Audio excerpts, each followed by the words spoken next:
In this video, we are going to show you how to sign up for a Copilot Money account. Now, you want to go to your browser or any other search engine, Google, pretty much, right? And type in or search Copilot Money on the search bar. It's going to be the first option over here. And once you click on Copilot Money, it's going to bring you to the Copilot Money website at copilot.money, right? Here, you want to click on the Get Started button that is highlighted by white on the right-hand side.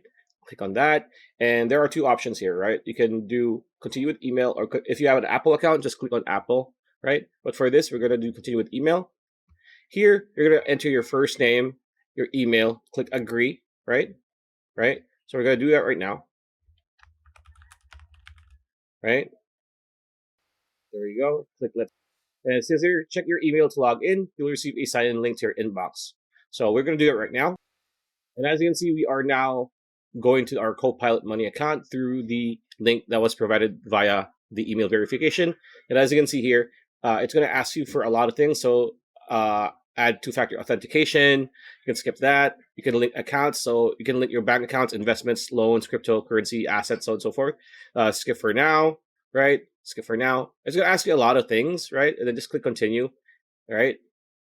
And you can just skip the subscription. If you get to this page, you don't need to do this right now. You just click skip here on the bottom, like that. It's going to show you a pop-up that says skip for now, because they do want you to subscribe to them immediately. So sounds good. And you're going to be brought to this page here, which is just finish reviewing, right? And how did you hear about us? Pretty standard, say Instagram or Facebook, whatever. Click done. And you have now set up your Copilot Money account. So pretty much it. That's a video. Hope you liked it. Like, comment, share, subscribe, ring that bell icon. I'll see you on the next video.